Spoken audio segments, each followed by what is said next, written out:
Xush xabar! Pensiya va nafaqalar 7% ga oshirildi. Assalomu alaykum. Tezkor hamda muhim yangiliklarni o'tkazib yubormaslik uchun like hamda podpisatsiya tugmachalarini bosib qoldirishni unutmang. Pensiya va ijtimoiy nafaqalar narxi oshiriladi. 2026-yil 1-iyuldan pensiyalar va nafaqalar hamda ijtimoiy reyestrga kiritilgan oilalarga bolalar nafaqalari va moddiy yordam to'lovlari miqdorlari 7% ga oshiriladi.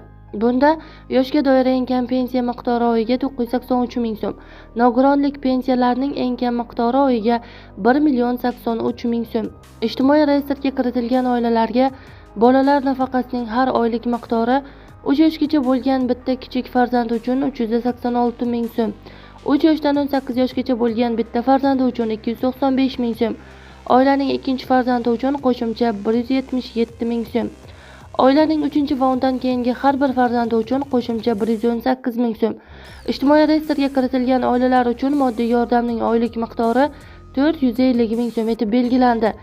2026-yil 1-sentyabrdan byudjet tashkilotlari xodimlarining ish haqi va stipendiyalar miqdori 7% ga oshiriladi.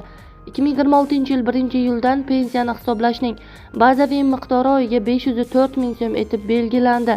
2026-yil 1-sentyabrdan mehnatga haq to'lashning eng kam miqdori oyiga 1,360 ming so'm, bazaviy hisoblash miqdori 440 ming so'm etib belgilandi deyilgan xabarda.